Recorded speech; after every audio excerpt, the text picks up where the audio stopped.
Welcome back to the Realm Report. It's been a very festive month packed with all sorts of holiday events. I'll touch more on that in a bit, but for now, let's jump right into the topics. At the end of November, I announced that Dynasty had officially become the fourth community to charter. For a bit of backstory, Gigi and Kilrain came up with the idea for Dynasty back in May of 2022. This was prior to the creation of the charter system, and is what ultimately led to it being established in the first place. A major focus of this area is large-scale builds and mega bases, so if you have an idea for something you'd like to do over there, reach out to Gigi. The Old World Yacht Club opened this month and immediately began taking on members. Many of those who joined opted to pay the annual fee of 100 gems as opposed to the monthly fee of 20. In addition to all the great amenities provided by the club, members were invited to take part in the first ever monthly drawing. By purchasing a number from 1 to 28, one lucky Yacht Club member had the chance to win 1,585 gems. The drawing was held on December 28th, and to the shock of everyone, including myself, I was actually the first winner. Unfortunately, this led to some backlash and insinuations that the drawing was possibly rigged. In response, the Yacht Club has released a statement regarding the outcome of the drawing. Princess wrote it, so it's filled with spelling errors, but it basically says that I have no affiliation with the Yacht Club outside of being a member, and my winning was purely coincidental. It also encourages everyone to continue participating in the drawings, as next month could be your lucky month. In addition, all throughout December, the Yacht Club hosted a build competition where oldies could design their own yacht. There was a lot of flexibility in what could be done, and as a result, we saw a lot of variety in the submissions. A winner will be announced next month.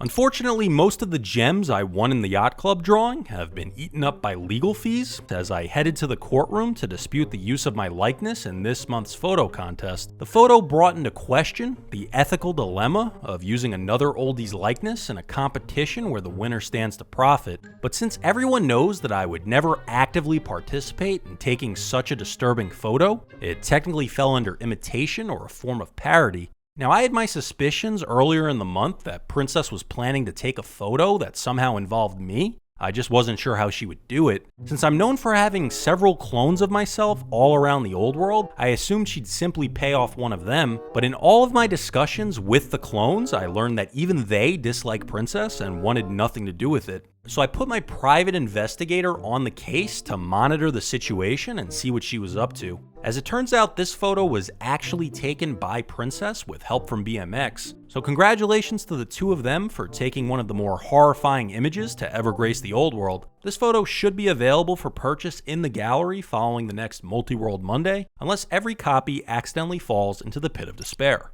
On December 20th, the fourth game in the Swimball Playoffs was finally held at Finders Creepers Arena in the capital. This game was a long time coming, but in the end, the Capital Creepers were able to defeat the Acadian Blaze and become the first ever Steve Cup champions. This means we've come to the end of the inaugural season of the Server Swimball League, and I'd just like to thank everyone who put in the effort to attend their scheduled games. This was a good starting point, and the plan is to only improve the SSL as we move forward from here.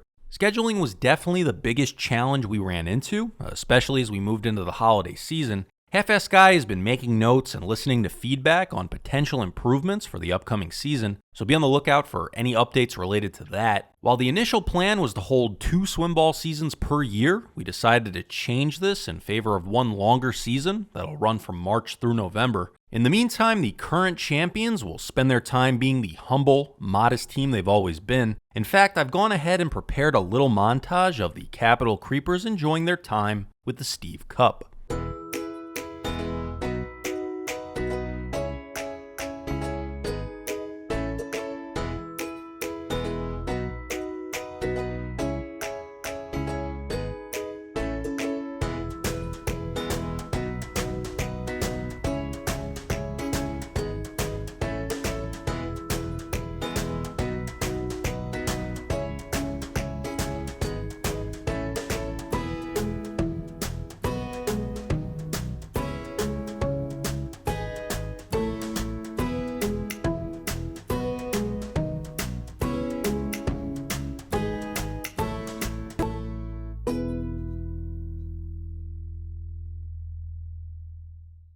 On December 1st, a bunch of us gathered in the Capitol to decorate the big tree outside of the exchange. This has become a thing we do every year to sort of kick off the holidays in the old world. It's a very casual event, so everyone was free to come and go as they pleased, and the entire process took roughly an hour. I can honestly say this was definitely the most unique looking tree we've done so far, so thanks to everyone who assisted with decorating the tree.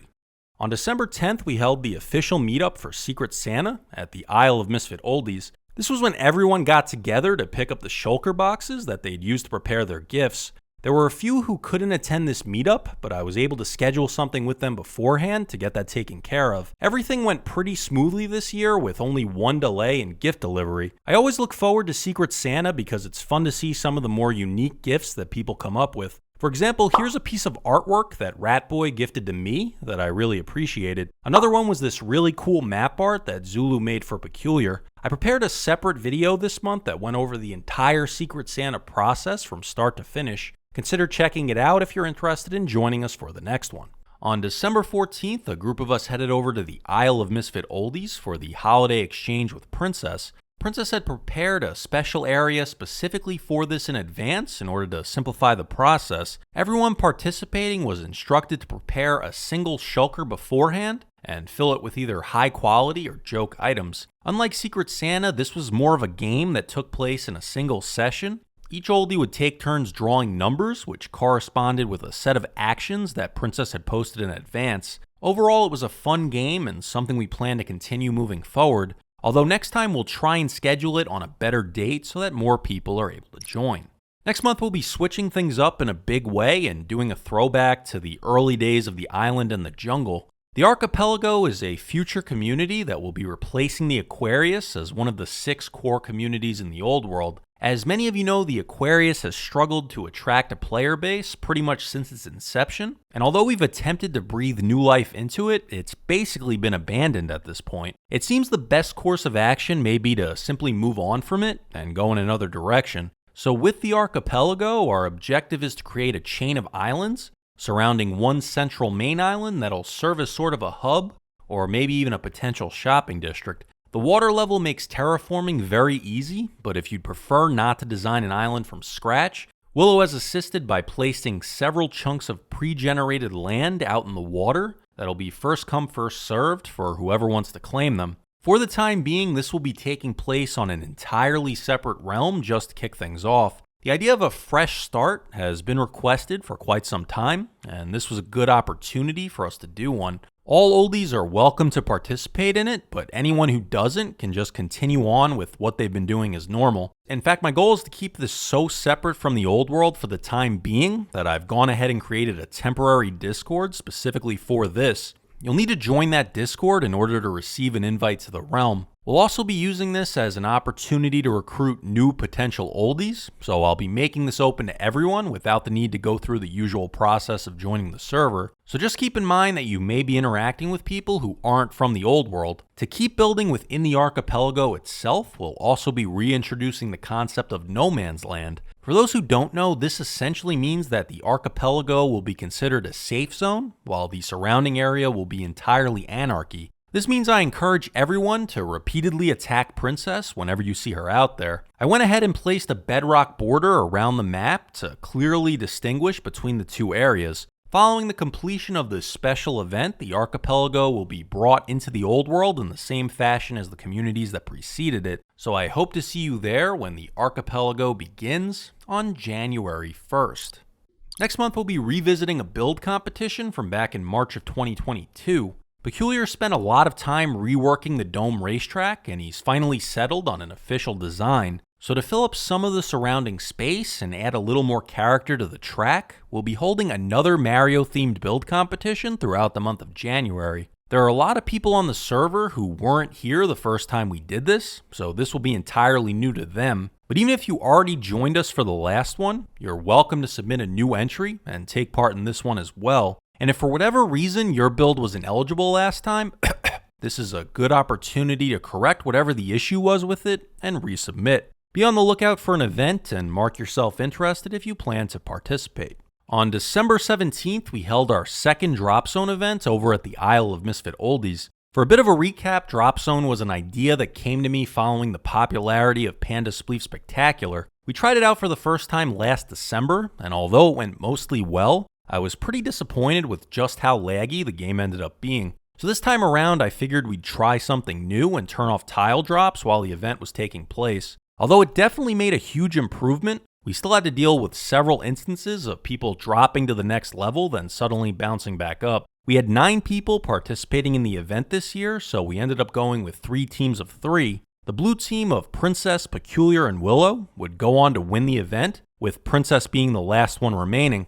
We then followed up that match with a free-for-all where it was everyone against each other with no teams involved. At this point in time, I'm not entirely sure what the future of Drop Zone will be. To be honest, despite resolving the lag issue, I'm still pretty dissatisfied with how this event has played out as a whole. It's one of those situations where you have an idea in your head that doesn't necessarily translate well to the game itself in the way you intended. I'm taking any suggestions on how we could improve the event, but I'd even be open to repurposing the existing build into something brand new if the idea is good enough. So if you have any ideas or suggestions on what we could do with it, be sure to send them my way. Next month, we'll be returning to the Coliseum on the island for the Willow Classic 7. If you've never participated in one of these, this is a pretty standard PvP event where your objective is simply to eliminate your opponent using the armor and weapons provided.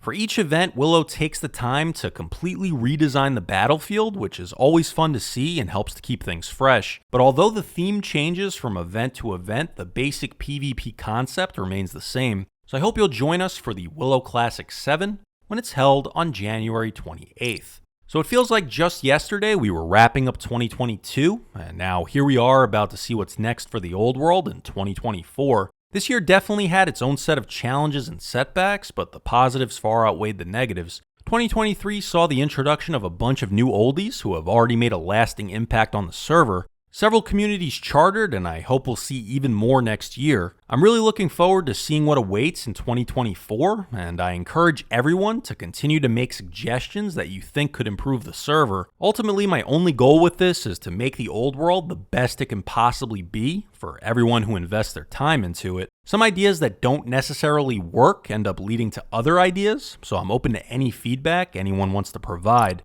But that wraps things up for this edition of the Realm Report. I hope everyone has a great new year, and see you on the server.